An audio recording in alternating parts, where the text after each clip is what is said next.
Hi dears, എല്ലാവർക്കും സുഖമാണല്ലോ. ഇന്നത്തെ എൻ്റെ റെസിപ്പി ഒരു സിമ്പിളായിട്ടുള്ള നെയ്ച്ചോറും കൂടെ ഒരു നല്ല അടിപൊളി നാടൻ ചിക്കൻ കറിയുടേതാണ്. വീഡിയോ ഇഷ്ടപ്പെട്ട് കഴിഞ്ഞാൽ ഒന്ന് ലൈക്ക് ചെയ്യണേ. പിന്നെ ആദ്യമായിട്ട് കാണുന്ന കൂട്ടുകാരൊന്ന് സബ്സ്ക്രൈബ് ചെയ്താൽ ബെല്ലൈക്കൺ അമർത്തി ഓളെന്ന ഓപ്ഷൻ കൂടി ഒന്ന് കൊടുക്കണേ.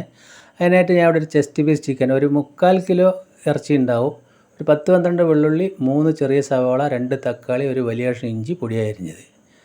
അപ്പോൾ വലിയ സവാളയാണെങ്കിൽ 2 മതി. ഇനി ഒരു ഫ്രൈ പാൻ അടുപ്പത്ത് വെച്ചു, തീ ലോ ഫ്ലെയിമിലിടുക. 2 ടേബിൾ സ്പൂൺ മല്ലി ഇട്ട് കൊടുത്തു, ഒരു 2-3 കഷ്ണം പട്ട, ഒരു 3 ഗ്രാമ്പു, ഒരു 1/2 ടീസ്പൂണ് വലിയ ജീരകം, ഒരു 1/4 ടീസ്പൂൺ ചെറിയ ജീരകം, പിന്നെ ഒരു 10 കുരുമുളക്. ഇതെല്ലാം കൂടി ചേർത്ത് നമ്മളൊന്ന് ജസ്റ്റ് ചൂടാക്കി പൊടിച്ചെടുക്കാം.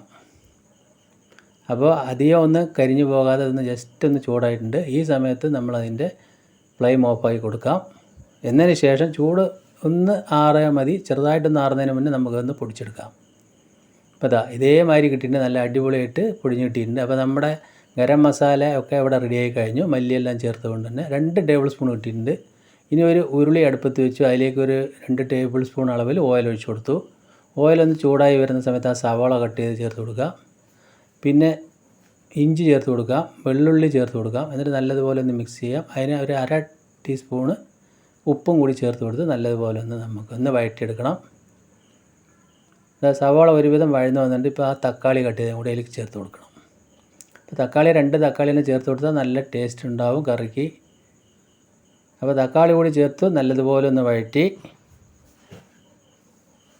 അപ്പോൾ ഈ ഒരു കണ്ടീഷൻ ആവുന്ന സമയത്ത് തീ ഒന്ന് ലോ ഫ്ലെയിമിലിടുക. എന്നിട്ട് അതിലേക്ക് 1 ടേബിൾ സ്പൂണ് മുളക് പൊടി ഇട്ട് കൊടുക്കുക, 1/4 ടീസ്പൂണ് മഞ്ഞൾപ്പൊടി, പിന്നെ ചിക്കൻ മസാലയാണ് ഒരു 3/4 ടീസ്പൂൺ ഇട്ട് കൊടുത്തിട്ടുണ്ട്.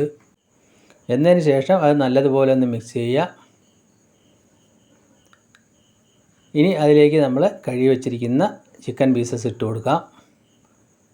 എന്നതിന് ശേഷം നേരത്തെ പൊടിച്ച ഗരം മസാല പൊടിയും കൂടി അതിലേക്ക് ചേർത്ത് കൊടുക്കാം. അപ്പോൾ അതിലെല്ലാം ആയിട്ടുണ്ട്. മല്ലി, കുരുമുളക്, പട്ട, ഗ്രാമ്പു, ഏലം, പെരിഞ്ചീരകം എല്ലാം ആയിട്ടുണ്ട്.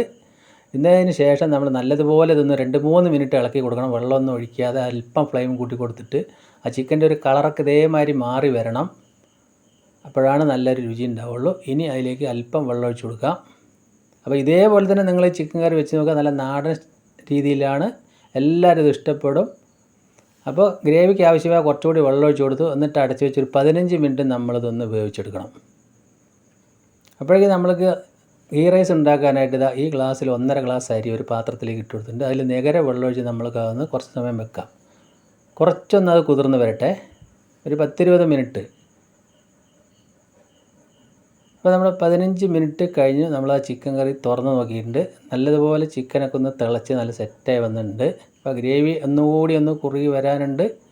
ഇനി അതിലേക്ക് ഇത് അല്പം കൂടി ഉപ്പിട്ട് കൊടുത്തിട്ടുണ്ട്. ഞാൻ നേരത്തെ നമ്മൾ സവാള വഴറ്റുമ്പോഴാണ് ഉപ്പിട്ട് കൊടുത്തത്. ഇപ്പോൾ ഏകദേശം ഉപ്പെല്ലാം കറക്റ്റായി വന്നിട്ടുണ്ട്. ഒരല്പം ചൂടുവെള്ളം, ഒരു 2 സ്പൂൺ അളവിൽ ചൂടുവെള്ളം കൂടി ഒഴിച്ച് കൊടുത്തിട്ടുണ്ട്. അപ്പോൾ നമ്മൾ നെയ്ച്ചോറിനായതുകൊണ്ട് തന്നെ അല്പം ഗ്രേവിയൊക്കെ ഒന്ന് വേണം.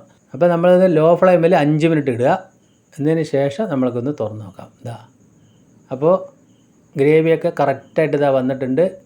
ഇപ്പോൾ ഞാനതിൻ്റെ ടേസ്റ്റ് നോക്കുന്നുണ്ട്. നല്ല അടിപൊളിയായിട്ട് ചിക്കനൊക്കെ വന്ന് നല്ല സെറ്റായിട്ട് വന്നിട്ടുണ്ട്. ഈ സമയത്ത് ഒരു 1/4 മുറി ചെറുനാരങ്ങയുടെ നീരും കൂടി ഇപ്പോൾ പിഴിഞ്ഞ് കൊടുക്കുന്നുണ്ട്. അതുകൂടി പിഴിഞ്ഞ് കൊടുക്കുമ്പോൾ നല്ല രുചിയായി. പിന്നെ ഒരു കൈപ്പിടി മല്ലിയിലയും കൂടി ചേർത്ത് നല്ലതുപോലെ ഒന്ന് മിക്സ് ചെയ്തതിന് ശേഷം നമുക്കതിൻ്റെ ഫ്ലെയിം ഓഫാക്കി കൊടുക്കാം. അപ്പോൾ ഇനി നമുക്ക് അതിൻ്റെ നെയ്ച്ചോറിൻ്റെ അരി ഇവിടെ ഞാനത് കഴുകി സ്ട്രെയിനറിലാക്കി വെച്ചിട്ടുണ്ട്. ഇനി നമുക്ക് റൈസ് ഉണ്ടാക്കാനായിട്ട് ഒരു പാത്രം അടുപ്പത്ത് വെച്ചു. തീ ലോ ഫ്ലെയിമിലിടുക. അതിലേക്ക് 2 ടേബിൾ സ്പൂൺ ഓയിലാണ് ഒഴിച്ച് കൊടുത്തിരിക്കുന്നത്. ഓയിലൊന്ന് ചെറുതായി ചൂടായി വരുന്ന സമയത്ത് ഒരു 2 കഷ്ണം പട്ട, 2 ഗ്രാമ്പു, 2 ഏലക്കായിട്ട് ജസ്റ്റ് ഒന്ന് ഇളക്കി കൊടുക്കുക. പിന്നെ അതിലേക്ക് ഒരു അല്പം സവോള ഒന്ന് കട്ട് ചെയ്യുക. അതൊന്ന് ജസ്റ്റ് ഇളക്കി കൊടുത്താൽ മതി. ഒന്ന് കരിയാതെ നോക്കണം, അതിൻ്റെ ബ്രൗൺ നിറം വരെ ആവരുത്. അപ്പോൾ നമ്മൾ 2 ഗ്ലാസ് അരിക്ക് ഒരു 3 ഗ്ലാസ് വെള്ളം ഇപ്പോൾ അതിലേക്ക് ഒഴിച്ച് കൊടുത്തിട്ടുണ്ട്. എന്നിട്ട് ഫ്ലെയിം കൂട്ടി കൊടുക്കണം. ആവശ്യത്തിന് ഉപ്പിട്ട് കൊടുത്തു. ഒരല്പം ചെറുനാരങ്ങ നീരും കൂടി അതിലേക്കും പിഴിഞ്ഞ് കൊടുത്തിട്ടുണ്ട്. അപ്പോൾ ഞാനതൊന്ന് അടച്ച് വയ്ക്കുന്നുണ്ട്. ഒരു 2-3 മിനിറ്റ് ആ വെള്ളം തിളച്ച് വരട്ടെ. 2-3 മിനിറ്റ് കഴിഞ്ഞ് തുറന്ന് നോക്കുമ്പോൾ ആ വെള്ളം ഒന്ന് തിളച്ച് വരുന്നുണ്ട്. അപ്പോൾ ഞാൻ അതിൻ്റെ ഉപ്പ് നോക്കുന്നത് പോരായിട്ട് ഒരല്പം കൂടി ഉപ്പ് ചേർത്ത് കൊടുത്തതിന് ശേഷം നല്ലതുപോലെ വെള്ളം തിളച്ച് കഴിഞ്ഞ് അപ്പോൾ നമുക്ക് അരി അതിലേക്ക് ഇട്ട് കൊടുക്കുക. അരിയിട്ട് നല്ലതുപോലെ നമ്മൾക്കൊന്ന് മിക്സ് ചെയ്ത് കൊടുക്കുക. അപ്പോൾ പെട്ടെന്ന് തന്നെ നെയ്ച്ചോറ് വെക്കുന്ന ഒരു രീതിയാണ് ഞാൻ ഇവിടെ കാണിക്കുന്നത്. വെള്ളം തിളച്ച് വരുമ്പോൾ ഒന്നുകൂടി നമ്മളൊന്ന് അടച്ച് വയ്ക്കുക, ഒരു 3-4 മിനിറ്റ്. അടച്ച് വയ്ക്കാം. 3-4 മിനിറ്റ് അടച്ച് വെച്ച് കഴിയുമ്പോൾ ശരിക്കും ആ അരിയൊക്കെ ഒന്ന് തിളച്ച് സെറ്റായി വരുന്നുണ്ട്. ശരിക്കും തിളച്ച് വെന്താൽ മാത്രമാണ് ആ നെയ്ച്ചോറ് നല്ലപോലെ ഒന്ന് ഉലർന്ന് കിട്ടുള്ളൂ. അപ്പോൾ നമ്മൾ കൈമ റൈസ് ആയതുകൊണ്ട് വറ്റിച്ചെടുക്കുകയാണല്ലോ. അപ്പോൾ നമ്മളിനി ഫ്ലെയിം കുറച്ചാന്ന് ശരിക്കും ഒന്ന് വെള്ളം വറ്റിച്ച് കൊണ്ടുവരണം. ഈ സമയത്ത് ഒരു വലിയ ടേബിൾ സ്പൂണിൽ നെയ്യാണ് ഒഴിച്ചു കൊടുത്തിരിക്കുന്നത്. അതുകൂടി ഒഴിച്ച് നല്ലതുപോലെ ഒന്ന് മിക്സ് ചെയ്യുക. ഇപ്പോൾ നമ്മുടെ നെയ്ച്ചോറിൻ്റെ വെള്ളമൊക്കെ വറ്റിയതാ സെറ്റായി വന്നിട്ടുണ്ട്. അപ്പോൾ നമ്മൾ കടകളിലൊക്കെ എങ്ങനെയാണ് പെട്ടെന്ന് തന്നെ നെയ്ച്ചോറ് ഉണ്ടാക്കുമ്പോൾ അങ്ങനെ ചെയ്യുക. എന്നിട്ട് അതിൻ്റെ ഫ്ലെയിം ഓഫായി കൊടുത്ത് മേലൊരു വെയിറ്റും വെച്ച് ഒരു 10-15 മിനിറ്റ് വന്ന് ദമ്മിലിരിക്കട്ടെ. ഇപ്പോൾ നമ്മളവിടെ ചിക്കൻ കറി ഇതാ ഞാൻ തുറന്ന് നോക്കുന്നുണ്ട്. നല്ല സെറ്റായിട്ടുള്ള ചിക്കൻ കറി വന്നിട്ടുണ്ട്. അപ്പോൾ ഈ ഗ്രേവി മതി. അപ്പോൾ ഇങ്ങനെയാകുമ്പോൾ നമുക്ക് നല്ല അടിപൊളിയായിട്ട് നെയ്ച്ചോറിൻ്റെ കൂടെ കഴിക്കാൻ നല്ല രുചിയായിരിക്കും. ഈ നെയ്ച്ചോറിൻ്റെ കൂടെ ചിക്കൻ കറി മാത്രമല്ല കുറുമയായാലും ഇഷ്ടമായാലും എന്ത് കറിയും ഇതിൻ്റെ കൂടെ ചേരും. അപ്പോൾ ഇതേപോലെ വീട്ടമ്മമാർക്കൊക്കെ പെട്ടെന്ന് ഗസ്റ്റൊക്കെ വരുമ്പോൾ ഉണ്ടാക്കി കൊടുക്കാൻ പറ്റും.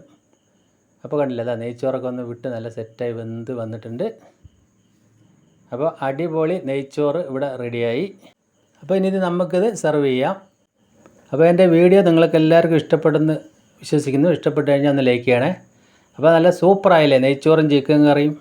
വീണ്ടും നല്ല വീഡിയോയുമായിട്ട് കാണാം. Thank you.